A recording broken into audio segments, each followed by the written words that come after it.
Okay, so I am ready.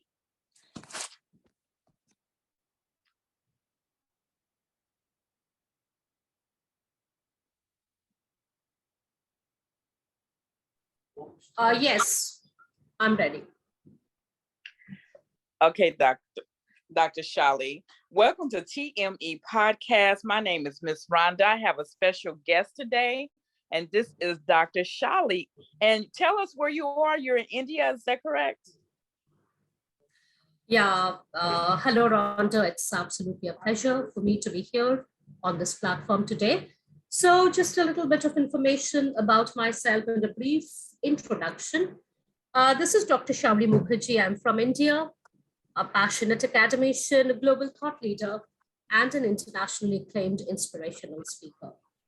So it has been more than 23 years that I have been associated with the sector of education. I have been working as the principal as well as the founder principal of some of the reputed international schools in India. Obviously, I would like to name STEM World School, which happens to be the first STEM school in West Bengal, India, and which was eventually awarded for being the second best international day school in the entire West Bengal region of India by Education World in 2016, which actually, also happens to be my brainchild. So Okay. after spending more than 2 decades in the field of school leadership and management, in the year 2020, I actually became associated with the higher education domain, where currently I'm the director at one of the premier universities of Eastern India named Adamas University. So this is, and very briefly, something that I have been doing on the professional front. Excellent, excellent. So go ahead and tell us what you were very passionate about letting us know today and the information that you wanted to get out. Rhonda, as I told you that in spite of doing so many things, the best thing that actually describes me is that I'm a passionate academician.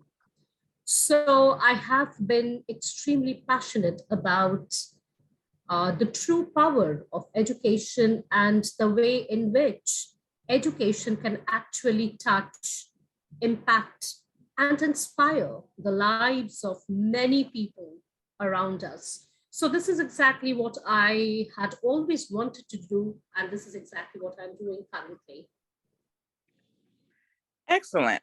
So are you finding where you are that there is still a disproportionate number of people who do not have access to education? Yes, of course. And let me just mention, this is not something which is nation specific. This is not an issue which India faces. This is almost a global issue. Well, if we have to speak about access, if we have to speak about equity, if we have to speak about equal opportunities in the sphere of education, while let me tell you that we have a long, long way to go. Yes, you're absolutely correct. So, and I know in a lot of countries, there's a difference in how girls receive education as there is in how boys or males receive education. Is that true for your country as well? Rhonda, I think this is true for, anywhere and everywhere that you go. So in spite of the fact that we say that education, we are an educated nation, we are an educated world, but there's a very big difference between being educated and being empowered. While I mean to say that education gives you true empowerment, but that needs to be true education, real education. Here, definitely, I do not mean formal education. Formal education, which only prepares you in a very narrow way, and maybe something that ends with a degree or a certification. But oftentimes it renders you completely useless in the real life scenario. While let me tell you that that is exactly not what education is all about. True or real education empowers you to take the right decisions in your life.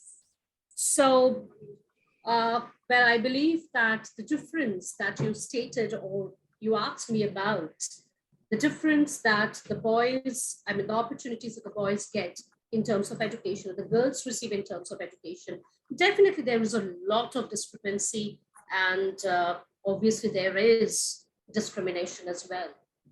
Yes. I know, even though it seems, and I'm not taking anything away from the men or the boys, but however women get their education, when they get it, it just seems like we really expand on it. You know what I mean? Because I know several women who continue to educate themselves, and as you said, not just a formal education, but educating themselves on different aspects of several different things, whether it be religion, language, travel, history, just a whole rampant of different topics.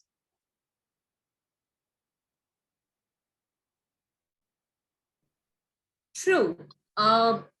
You see, this is something that is a matter of deep conversation, I think, because education cannot be put inside a single box. And it is not something that you receive only when you go to a school or a college or a university. So Right. it is something which begins the day you are born. And it can happen anywhere. And you can receive education in any way and from anyone around you, or from any kind of real life experiences. So that is exactly what education is all about. Problem is when we try to constrict and restrict, when we have a very, very restrictive viewpoint of education, and we think that this is something which is only delivered in the educational institutions and it is only content based. No, it is not. It is completely experiential, and it depends on the kind of interactions and the daily life experiences that you have. That is what education is all about. And you're very right. You're absolutely right about that. What would you say to someone who wants to have more education, or maybe they necessarily don't have the resources to do so? You know what I mean? Well, it is, I think it's a collective decision. And here, society, community, and government, they play a huge role, and they play a very, very important role. If I do not have proper access to the resources, if I do not have the proper access to the opportunities that would actually educate me, well, I have very um, limited things that I can actually do about it. So I think here the society and the government, they play a very, very important and a very, very responsible role in making education accessible, equitable, as well as, uh, something that everybody can have an access to, and something that everybody can have an advantage of. So I see this as a collective responsibility, and obviously the government has a very, very important role to play in this. That's good, because you answered my next question, because that was going to be my next question, is who do you think bears the weight of that? So you said both government and society, correct? Yes. Okay. I think I agree. I really think I agree.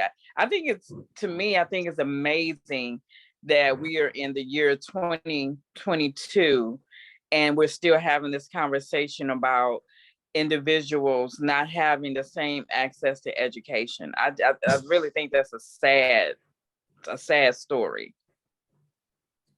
Absolutely. I mean, this is really unfortunate, but education is the basic human right.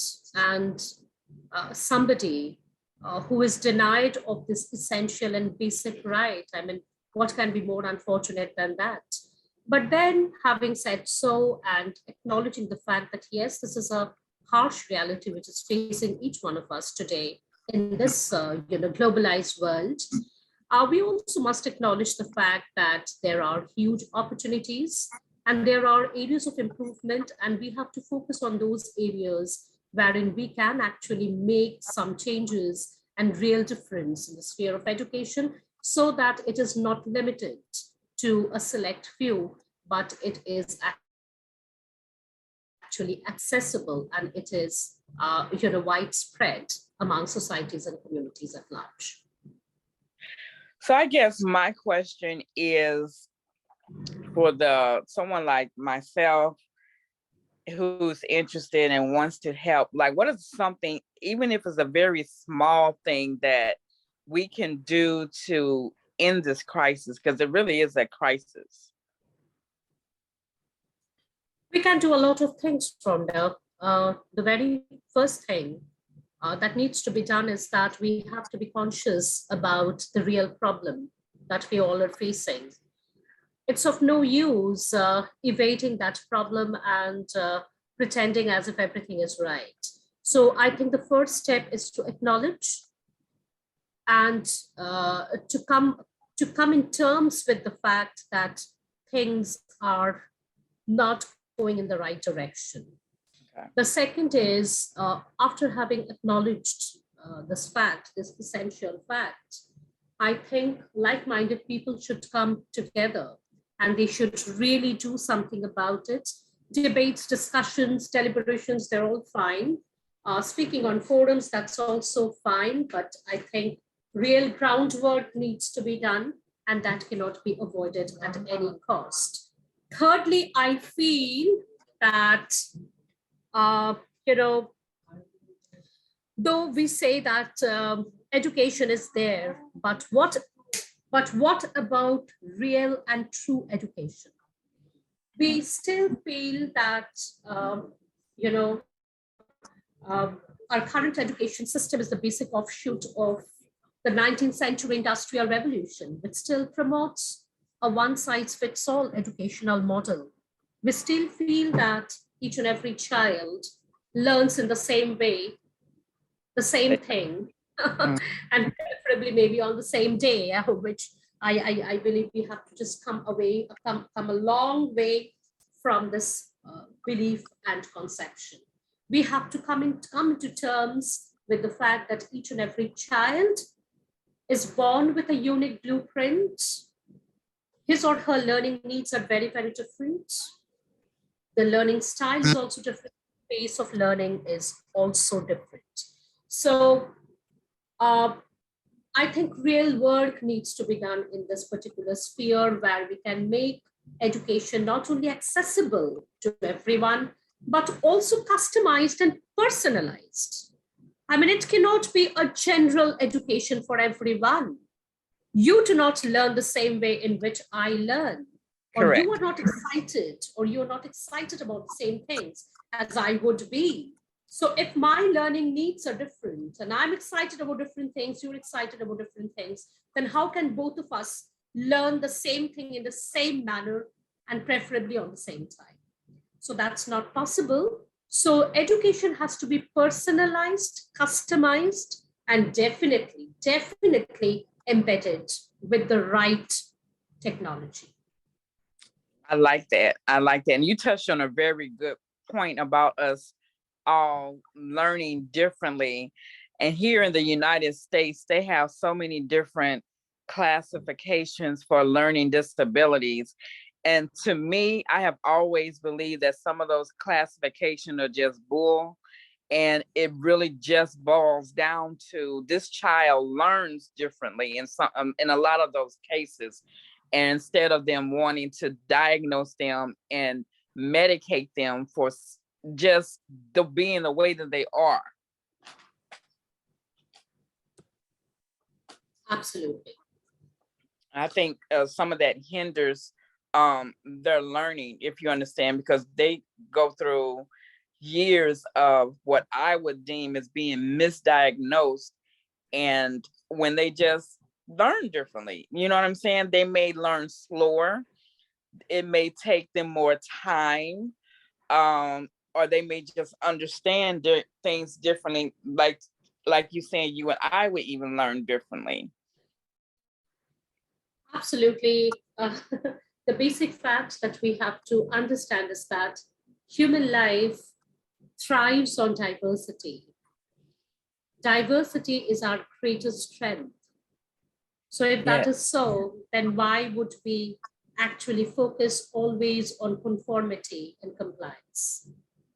So I think basically somewhere we are going wrong. So if diversity is our strength, education and the way education is delivered should be equally diverse.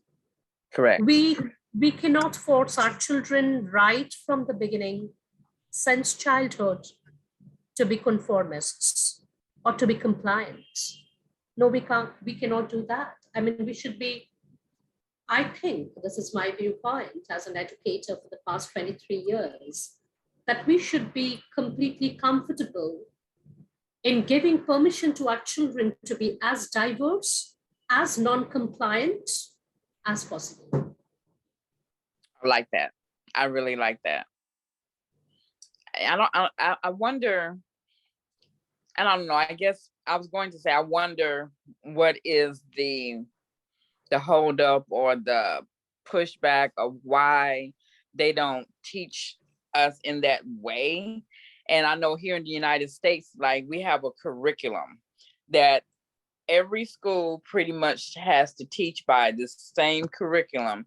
So you put all these children in this cookie cutter box, and some of them come out successful and many of them don't.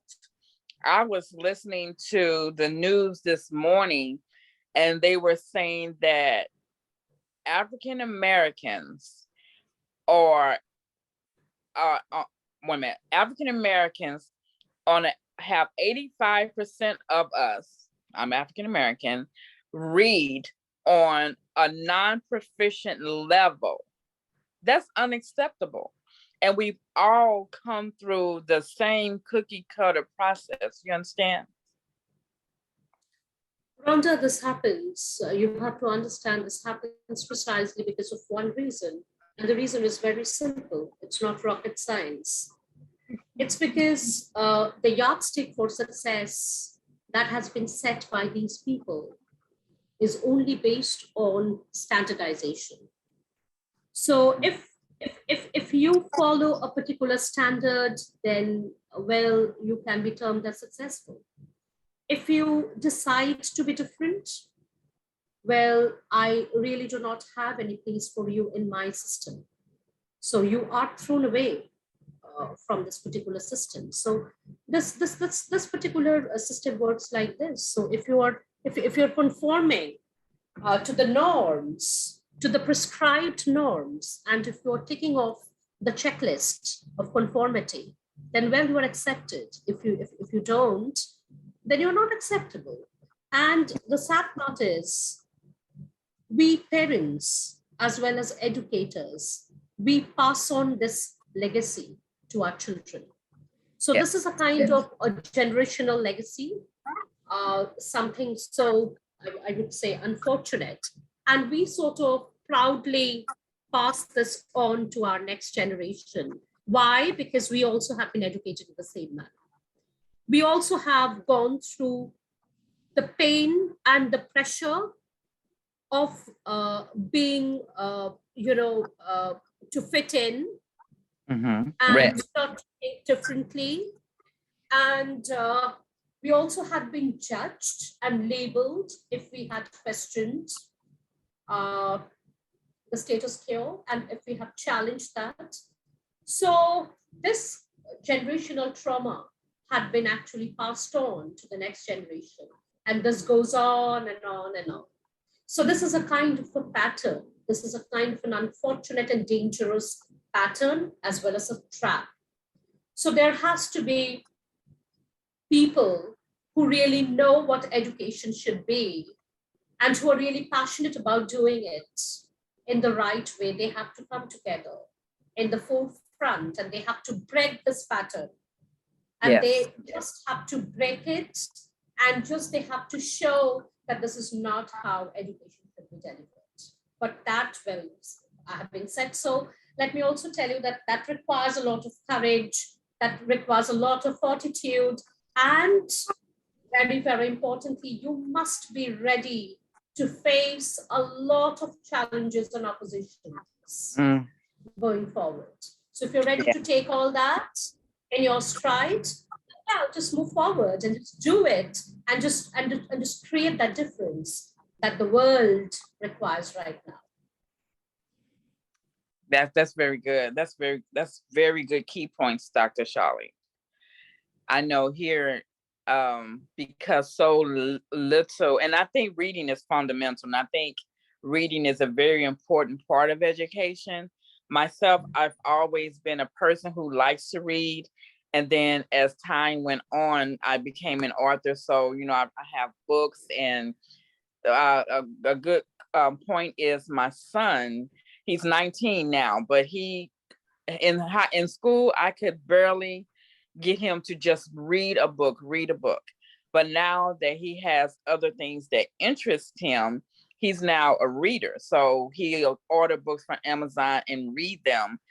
And I'm saying all of that to say that here in the United States, they have a saying that says, if there's anything that they do not want us to know, particularly African Americans, then they put it in a book, because we are a group of people who is not known to read or to be avid readers. And I'm not saying that that's necessarily true, because I know several people to read. I had my godmother, that woman could read a book in a day, but I just think it's part of what they put on us, if you know what I mean, what they have us to believe about ourselves. And I'm sure you have experienced some of the same things where you are in India. Oh, well, as women, I think we are the greatest testimony to the fact that we have been through a lot, and we know what judging and what labeling is, and to what extent it can go to. So women, they have always enjoyed a minority status in the communities and the society at large. So in spite of the fact that women are embodiments of excessive and incredible strength, in spite of that, they have always enjoyed a minority status in terms of everything. So I believe that any woman, it's not me, any woman can understand what you are talking about, and I can really empathize with that. So it's just a matter of, it's a political agenda. I feel it's a part of the political agenda, how you would systematically try to subjugate somebody or a group of people who are actually a threat to you. You are so if that. if I believe that you are stronger than me, well, I may have a lot of agenda in place to subjugate you so that you cannot raise your voice. Because I think that can be a potential threat to me. I like that. That's right. So this happens everywhere, and women, we are, I mean, the greatest proof that it has always been done to us in some way or the other by the patriarchal society. Yes, you're absolutely right. We have been subjected to so much, and no matter what the race, it just matters that the fact that we are a woman. You are absolutely correct. And that's been going on for centuries. Yes. Well, Dr. Shauli, it has been such a pleasure to meet you and an honor to speak with you. Can you please let everyone know how they can reach out to you, how they can find you, give them all of your information? Sure. Before that, let me first acknowledge that it had really been a pleasure interacting with you, Rhonda. You are such an amazing person, and I wish you all the best in all your future endeavors. Thank you. Well, I'm also a person who is quite active on social media. So anybody who is willing to get in touch with me can get in touch with me through Facebook or Instagram or LinkedIn. I'm there in almost all the social media platforms. Alternate. Dr. Shauli, you cut out.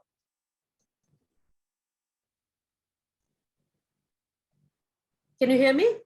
Okay, I hear you now. Okay, go ahead. Can you hear me now? Yes. Okay.